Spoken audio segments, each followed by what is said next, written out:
నందును మహిమలో మీ ప్రతి అవసరాలు తీర్చి మిమ్మల్ని అందరినీ బహుగా దీవించునుగాక. ఆమేన్. విశేషమైన తన కృపచేత దేవుడు నింపి మిమ్మల్ని నడిపించునుగాక.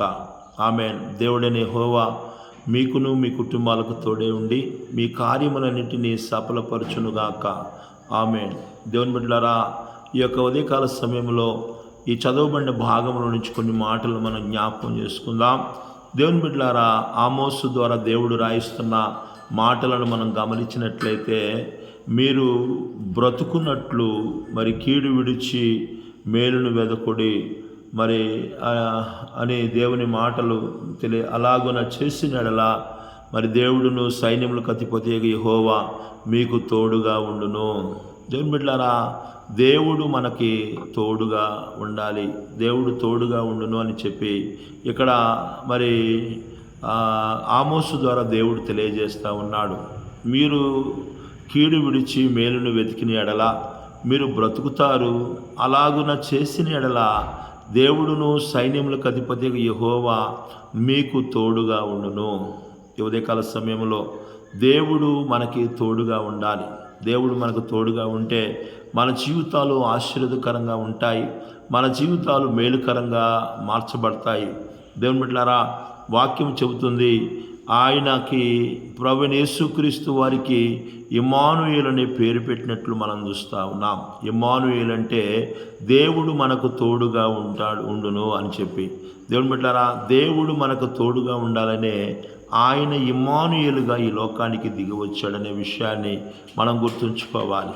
బైబిల్ గ్రంథములో మరి దేవుడు ఎవరెవరికి తోడుగా ఉన్నాడనే విషయాలు మనం జ్ఞాపకం చేసుకున్నట్లయితే, ఆదికాండము 21వ అధ్యాయము 22వ వచనాన్ని మనం చదివినట్లయితే అక్కడ మరి అబ్రహాము గురించి రాయబడతా ఉంది. ఆదికాండము 21వ అధ్యాయము 22వ వచనాన్ని మనం చదివినట్లయితే, ఆ కాలమందు అబీమెలెకు అతని సేనాధిపతి అనే పీకోలును అబ్రహాముతో మాట్లాడి, నీవు చేయు పనులన్నిటిలో దేవుడు నీకు తోడై ఉన్నాడు గనుక. దేవుని బిడ్డలారా, చూడండి, అబీమెలెకును అదేవిధంగా అతని సేనాధిపతి అయిన ఆ పీకోలును ఇద్దరు కూడా అబ్రహాము దగ్గరికి వచ్చి అబ్రహాముతో చెబుతున్నాడు, దేవుడు నీకు తోడై ఉన్నాడు, దేవుడు నీకు తోడై ఉన్నాడు. దేవుని బిడ్డలారా, అబ్రహాము గురించి మరి గెరారు ప్రాంతపు రాజు అయిన అబీమెలెకు అలాగే మరి పీకు వాళ్ళ అతని సైన్యాధిపతి ఇద్దరు కూడా అంటున్నారు, దేవుడు నీకు తోడే ఉన్నాడు, దేవుడు నీకు తోడే ఉన్నాడు. వారు గమనించారండి, దేవుడు అబ్రహాముకు తోడుగా ఉన్నాడనే విషయాన్ని వారు గమనించారు. ఈ ఉదయకాల సమయంలో గమనించండి, దేవుడు మనకు తోడుగా ఉన్నాడని ఇతరులు గమనించే వ్యక్తులుగా ఉంటున్నారా? అసలు దేవుడు మనకు తోడుగా ఉన్నాడా? దేవుడు ఎవరికి తోడుగా ఉంటాడు అనే విషయాలు గమనించినట్లయితే అబ్రహాము గురించి ఇక్కడ రాయబడింది. అబ్రహాముకు దేవుడు ఎందుకు తోడుగా ఉన్నాడు? దేవుడు అబ్రహాముకు తోడుగా ఉండటానికి కారణాలు ఏంటి మనం గమనించినట్లయితే, అబ్రహాము దేవుని మాట విని ఆ మాట ప్రకారము నడుచుకునేవాడు. ఈ ఉదయకాల సమయంలో గమనించగలుగుతున్నావా? వాక్యం వింటున్న నా ప్రియమైన దేవుని బిడ్డలారా, అబ్రహాము ఎవరంటే దేవుని మాట వినేవాడు, దేవుని మాటకు విధేయత చూపించేవాడు, దేవుడు చెయ్యమన్న పని చేసేవాడు. దేవుని బిడ్డలారా గమనించండి, దేవుని మాట వినాలి. దేవుడు మనకు తోడుగా ఉండాలంటే ఈ ఉదయకాల సమయంలో మనం చేయాల్సిన పని ఏంటంటే, నా ప్రియమైన దేవుని బిడ్డలారా, దేవుడు మనతో తోడుగా ఉండాలంటే మనము దేవుని మాట వినేవారిగా ఉండాలి. అబ్రహాముతో దేవుడు మాట్లాడుతున్నాడు. 12వ అధ్యాయంలో మీరు చూసినట్లయితే, అబ్రహామా, దేవుడు మాట్లాడుతూ అబ్రహాముతో చెబుతున్న మాట ఏంటంటే, అబ్రహామా, నీ యొక్క దేశమును నువ్వు విడిచి నీవు లేచి నీ దేశము నుండి, నీ యొక్క మరి బంధువుల యొద్ద నుండి, నీ తండ్రి ఇంటి నుండి నీవు మరి బయలుదేరి నేను నీకు చూపించు దేశమునకు వెళ్ళుము. దేవుడు ఒక మాట చెబుతున్నాడు, ఫలానా దేశానికి పో అని చెప్పట్లేదు. దేవుడు అబ్రహాముతో మాట్లాడుతున్నాడు. అబ్రహాముకు ప్రత్యక్షమై అబ్రహాముతో దేవుడు మాట్లాడుతున్నాడు, ఇదిగో అబ్రహామా, నీవు లేచి నీ దేశము నుండి, నీ తండ్రి ఇంటి నుండి, నీ బంధువుల యొద్ద నుండి నేను నీకు చూపించు దేశానికి వెళ్ళు అంటున్నాడు. నా ప్రియమైన దేవుని బిడ్డలారా, దేవుడు ఏదైతే చేయమన్నాడో మరి అబ్రహాము అది చేస్తూ ఉన్నాడు. దేశాన్ని విడిచిపెట్టాడు, తల్లిదండ్రులను విడిచిపెట్టాడు, బంధువులను విడిచిపెట్టాడు. దేవుడు చూపించు ప్రదేశానికి దేవుడు చెప్పినట్టుగా ఆయన వెళుతున్నట్లు మనం చూస్తూ ఉన్నాం. కనుక దేవుని బిడ్డలారా, దేవుని మాట మనం వినాలి. అబ్రహాము దేవుడు మాట విన్నాడు. బైబిల్ చెబుతుంది, దేవుడు చెప్పినట్లు అబ్రహాము వెళ్ళెను అని రాయబడతా ఉంది. దేవుడు చెప్పినట్లు వెళ్తూ ఉన్నాడు. ఈ ఉదయకాల సమయంలో దేవుని బిడ్డలారా, ప్రభువుని వెంబడిస్తున్న మన జీవితాలలో దేవుడు చెప్పినట్లు వెళ్తున్నామా? దేవుడు చెప్పిన మాట వింటున్నామా? దేవుని మాటకు మనం లోబడుతున్నామా? ఒకసారి మనల్ని మనం పరిశీలన చేసుకోవాలి. బైబిల్ గ్రంథంలో మరి ఈ యొక్క లేఖన భాగంలో గమనించినట్లయితే 21వ అధ్యాయము 12వ వచనంలో కూడా, ఆదికాండం 21:12లో కూడా మరి దేవుడు అక్కడ ఒక మాట చెబుతా ఉన్నాడు అబ్రహాముతో. అయితే దేవుడు ఈ చిన్నవాణిని బట్టి, నీ దాసిని బట్టి నీవు దుఃఖపడవద్దు. శారా నీతో చెప్పు ప్రతి విషయంలో ఆమె మాట వినుము. ఇస్సాకు వలన అయినదే నీ సంతానం అనబడును. శారా నీతో చెప్పిన మాట వినయ్యా. దేవుని బిడ్డలారా, అబ్రహాము కుటుంబంలో ఒక సమస్య వచ్చింది, ఒక బాధ వచ్చింది. ఆ బాధ వచ్చినప్పుడు మరి అబ్రహాము దేవుడిని అడుగుతా ఉన్నాడు, ప్రభువా మరి ఏం చేయాలన్నప్పుడు దేవుడు అంటున్నాడు, నీవు నీ భార్య అయిన శారా చెప్పిన మాట వినుము అంటున్నాడండి. నీ భార్య చెప్పిన మాట విను అబ్రహామా, నీ భార్య చెప్పిన మాట వినయ్యా అని చెప్తా ఉన్నాడు. ఉదయకాల సమయంలో గమనించండి, దేవుడు ఏమైతే చెప్పాడో అలాగే తన భార్య అయిన శారా మాట అబ్రహాము విన్నాడు. ఉదయకాల సమయంలో దేశము నుంచి, బంధువుల నుంచి, తండ్రి నుంచి బయలుదేరమంటే దేవుని మాట విన్నాడు. అలాగే అబ్రహాము తన భార్య చెప్పిన మాట కూడా దేవుడు చెప్పాడు, నీ భార్య మాట వినయ్యను అన్నప్పుడు అబ్రహాము దేవుని మాట విని తన భార్యకు లోబడినట్లు మనం చూస్తూ ఉన్నాం. అదేవిధంగా 22వ అధ్యాయంలో ఆదికాండంలో మనం చూసినట్లయితే ఈ సంగతులన్నీ అయిపోయిన తర్వాత దేవుడు పరిశీలిస్తూ ఉన్నాడు అబ్రహాముని పరిశీలించి ఒక రాత్రి వేళ అబ్రహాముని పిలిచాడు. అబ్రహామా అని పిలిచినప్పుడు చిత్తము నా ప్రభు అని చెప్పేసి అబ్రహాము జవాబిచ్చాడు. వెంటనే అన్నాడు, నీవు ప్రేమించు, నీకు ఒక్కడే ఉన్న నీ కుమారుడు అనగా నీవు ప్రేమించు నీ కుమారుడైన ఇస్సాకుని నేను చూపించు ప్రాంతమునికి వచ్చి అతని దహన బలిగా నా కొరకు అర్పించుమని దేవుడు అబ్రహాముతో చెప్పాడు.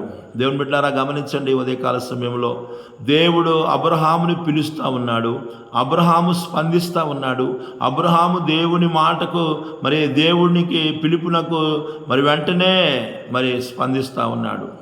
దేవుని బిడ్డలారా గమనించండి, దేవుడు చెబుతున్నాడు, నీకు ఒక్కడై ఉన్న నీవు ప్రేమించు నీ కుమారుడైన ఇస్సాకును తీసుకొని మోరియా దేశమునకు వెళ్ళి అక్కడ నేను నీతో చెప్పబోవు పర్వతములలో ఒకదాని మీద దహన బలిగా అతను అర్పించుమని చెప్పెను.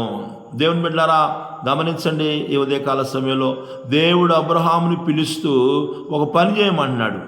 ఆ పని సర్వ మానవాళి జీవితాల్లో చాలా కష్టమైన పని అండి, కష్టమైన పని. దేవుని బిడ్డలారా, ఈరోజు దేవునికి ఇవ్వమంటే అన్నీ ఇస్తాం, కానీ కొడుకును బలిగా ఇవ్వమంటే ఇచ్చేవాళ్ళు, తండ్రి ఇచ్చే భక్తుడు ఎవరు కూడా లేరండి. కానీ అబ్రహాము మాత్రము దేవుని మీద విశ్వాసం కలిగిన వ్యక్తి కనుక దేవుని మాటను నమ్మి దేవుడు చెయ్యమన్న పనిని చేస్తా ఉన్నాడు. ఎందుకంటే అబ్రహాముకు తెలుసు, ఈ నా కుమారుని నాకు ఇచ్చిన వాడు దేవుడనే విషయాన్ని అబ్రహాముకు తెలుసు. కనుక ఈ ఉదయకాల సమయంలో మనం కలిగి ఉన్న మన పిల్లలందరూ కూడా దేవుని ద్వారా మనకు అనుగ్రహించబడిన వారే, దేవుడు ఇచ్చినవే అనే విషయాన్ని గుర్తుంచుకోవాలి. మనం ఈరోజు కలిగి ఉన్న సమస్తము కూడా దేవుడు ఇచ్చినవి అని మనం గుర్తుంచుకోవాలి. అలా గుర్తుంచుకున్నప్పుడు దేవుడు అడిగినప్పుడు ఏదైనా ఇవ్వటానికి మనం సిద్ధపడతాము. ఒకవేళ ఇది నాది అనుకుంటే దేవుడు అడిగితే మనం దేన్ని కూడా ఇవ్వలేము. అబ్రహాముకి కుమారుని ఇచ్చింది దేవుడు కనుక ఆ దేవుడే అడుగుతున్నాడు, అబ్రహామా నీ కుమారుని నాకు బలిగా దహన బలిగా అర్పించాయా అని చెప్పేసి అడుగుతున్నప్పుడు దేవుడు ఇచ్చినది కనుక దేవుడికి ఇవ్వటానికి అబ్రహాము సిద్ధపడతా ఉన్నాడు. ఈ ఉదయకాల సమయంలో గమనించగలుగుతున్నావా? నీవు కలిగి ఉన్న సమస్తము కూడా దేవుని వలన నీవు పొందుకుంటున్నావనే విషయాన్ని గుర్తుంచుకోవాలి. ఇది నాది, నేను కష్టపడ్డా, నేను సంపాదించుకున్నా, నేను ప్రయాసపడ్డా, రాత్రింబగలు నిద్రాహారాలు మానేసి నేను ప్రయాసపడటం వల్లే ఇదంతా కూడా నేను సమకూర్చుకున్నా అనుకొని ఇది నాది అనుకొని చాలామంది ఏం చేస్తుంటారంటే దేవునికి ఇవ్వటానికి ఇష్టపడరు. ఇది దేవునిది అనుకుంటే దేవునికి ఇస్తారండి. గమనించండి, బైబిల్ గ్రంథంలో యోబు గురించి ఒక మాట రాయబడింది. యెహోవా ఇచ్చెను, యెహోవా తీసుకొనెను, యెహోవా నామమునకు స్తుతి కలుగునుగాక అంటున్నాడు. యెహోవా ఇచ్చాడు, ఈ ఆస్తి అంతా కూడా దేవుడే నాకు ఇచ్చాడయ్యా అంటున్నాడు. ఈ గొర్రెలను, ఈ ఒంటెలను, ఈ పశువులను, ఈ యొక్క మరి ఎడ్లను, ఈ యొక్క దాసీలన్నీ కూడా మరి దేవుడిచ్చినవే అంటున్నాడు. ఈ ఉదయకాల సమయంలో గమనించిన దేవుని బిడ్డలారా, దేవుడు మనకిచ్చినవి కనుక మనం పొందుకుంటున్నాం. మనము కలిగి ఉన్న ప్రతిదీ కూడా దేవుని ద్వారా మనం పొందుకుంటున్నామనే విషయాన్ని మనం గుర్తుంచుకోవాలి. చాలామందికి ఇటువంటి ఆలోచన ఉండదు. నాది నాది నాది నాది అంట. చాలామంది అటువంటి పరిస్థితులు, అలాంటి ఆలోచనలు కలిగి ఉంటారు. నా ప్రియమైన దేవుని బిడ్డలారా, మనము కలిగి ఉన్న సమస్తము కూడా దేవుడిచ్చిందే. ఇప్పుడు దేవుడు అంటున్నాడు అబ్రహాముతో, అబ్రహామా, నీకు ఒక్కడే ఉన్న నీ కుమారుడు, నీవు ప్రేమించి నీ కుమారుడు నేను చూపించు మోరియా దేశానికి వచ్చి నేను చూపించు పర్వతముల్లో ఒకదాని మీద అతనిని నీవు దహన బలిగా అర్పించాలి, నాకు అర్పించాలయ్యా అన్నాడు. ఇది దేవుడిచ్చింది కాబట్టి దేవునికి ఇవ్వటానికి అబ్రహాము సిద్ధపడ్డాడు. దేవుడు అడిగిన దానిని దేవునికి ఇవ్వటానికి అబ్రహాముకి మనసుందండి. దేవుని మాట కష్టమైన మాటైనా, బాధాకరమైన మాటైనా, వేదనకి గురి చేసే మాటైనా కానీ దేవుడు అడిగిన దానికి, దేవుడు చేయమన్న పనిని చేయటానికి అబ్రహాము ఇష్టపడతా ఉన్నాడు. ఎందుకు దేవుడు అబ్రహాముకి తోడుగా ఉన్నాడంటే ఆయన చెప్పిన మాటల్లా చేసేవాడండి. చేయమన్న పనల్లా చేసేవాడు. ఈరోజు మనకు దేవుడు ఎందుకు తోడుగా ఉండట్లేదు? దేవుని మాట వింటున్నాము కానీ లోబడుతున్నామా? దేవుని మాటకు లోబడుతున్నామా? దేవుడు చేయమన్న పని చేస్తున్నామా? దేవుని వెళ్ళమన్న చోటికి వెళుతున్నామా? దేవుని బిడ్డలారా, దేవునికి ఎంతగా లోబడుతున్నాం మనం ఈరోజు ఒకసారి పరిశీలన చేసుకోవాలి. ఆయన మాట విని ఆయన మాటకు లోబడే వారంటికి దేవుడు తోడుగా ఉంటాడు. ఈరోజు మనకి తోడుగా ఉన్నాడా లేదనేది ఒకసారి మనల్ని మనం పరిశీలన చేసుకోవాలి. మనం ఆయన మాట వింటే ఆయన మనకు తోడుగా ఉంటాడు ఆయన. అబ్రహాము దేవుని మాట విన్నాడండి. అందుకనే దేవుడు అబ్రహాముకు తోడుగా ఉన్నాడు. గెరారు ప్రాంతపు రాజైన అబీమెలెకు చెబుతున్నాడు, దేవుడు నీకు తోడుగా ఉన్నాడయ్యా అంటున్నాడు. ఈ ఉదయకాల సమయంలో వాక్యం ఇచ్చిన నా ప్రియమైన దేవుని బిడ్డలారా, దేవుని యొక్క తోడుపాటు నువ్వు కలిగి జీవించాలంటే ఆయన చెప్పిన మాటకు సంపూర్ణంగా లోబడే జీవితాన్ని నువ్వు కలిగి ఉండాలి. అలా ఉన్నప్పుడు నిశ్చయంగా దేవుడు నీకు తోడుగా ఉంటాడు.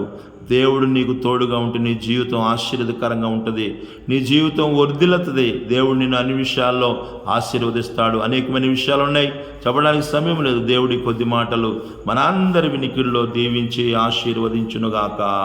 ఆమేన్, ఆమేన్.